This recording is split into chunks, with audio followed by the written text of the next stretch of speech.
Big பாஸ்ல இந்த ஒரு டிக்கெட் டு ஃபினாலேவ சபரிநாதன் அவர்கள் தான் வின் பண்ண போறாரு. அண்ட் அதற்கான வாய்ப்புகள் தான் பிரகாசமா இருக்கு.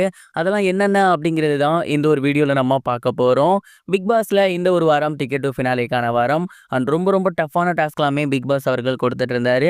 அண்ட் இந்த டாஸ்க் எல்லாத்தையுமே சபரிநாதன் அவர்கள் ரொம்ப ரொம்ப சூப்பரா விளையாண்டுருக்காரு அப்படின்னு தான் சொல்லணும்.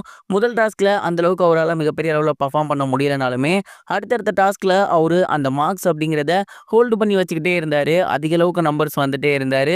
இதுவரைக்கும் அவர் முதல் டாஸ்க், 2வது டாஸ்க் அப்படின்லாம் வந்து ஃபர்ஸ்ட் வந்ததே கிடையாது. ஆனாலும் அந்த மார்க்க அவர் கொஞ்சம் கொஞ்சமா இன்க்ரீஸ் பண்ணிக்கிட்டே வந்திருந்தது தான் இந்த கேமோட பியூட்டி அப்படின்னு சொல்லணும்.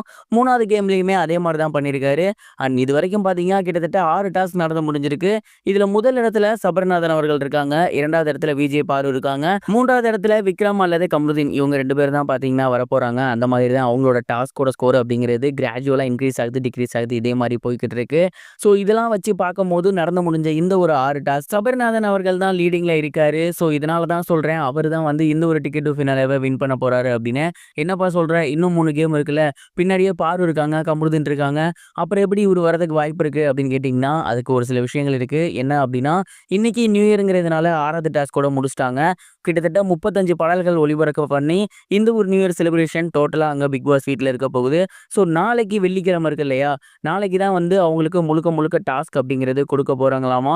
அண்ட் மிச்சம் 3 டாஸ்க்ல வந்து மத்த எல்லாரும் போட்டி போட்டு ஃபர்ஸ்ட் இடம் வரணும், அதிக மார்க் வாங்கணும்னு நினைப்பாங்க.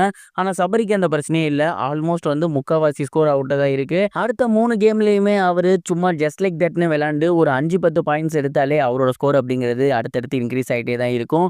ஸோ அந்த ஒரு காரணத்தினால தான் சொல்றேன், இந்த சீசனோட டிக்கெட் டு ஃபினாலேவ சபரிநாதன் அவர்கள் தான் வின் பண்ணியிருக்காரு. உண்மையிலேயே அவர் டாப் 5க்கு டிசர்வான பர்சனா அப்படின்னு கேட்டிங்கன்னா தெரியல. பட் இந்த ஒரு டிக்கெட் டு ஃபினாலே மூலியமா அவரு டாப் 5ல செலக்ட் ஆகியிருக்காரு. இத பத்தி நீங்க என்ன நினைக்கிறீங்க அப்படின்னு சொல்லுங்க. அதே நேரம் நம்ம எல்லாராலயும் மிகப்பெரிய அளவுல எதிர்பார்க்கப்பட்டுட்டு இருந்த ஒரு பெர்சன் அப்படின்னா, அது வந்து கானா வினோத் அவர்கள். அவர் வந்து கண்டிப்பா இந்த டாஸ்க் பீஸ்ட்டா இருப்பாரு. இந்த சீசன்ல எல்லா டாஸ்க்கையும் பயங்கரமா பண்ணுவாருன்னு நம்ம எதிர்பார்த்திருந்தோம். பட் முதல் டாஸ்க் ஒரு சின்ன தவறுனால போயிருச்சு. 2வது டாஸ்க் வந்து சொல்லவே முடியாது. அந்த கருப்பு பந்து யாருக்கு வந்தோ அது போயிரும். இந்த மாரி தான் போய்க்கிட்டு இருந்துச்சு.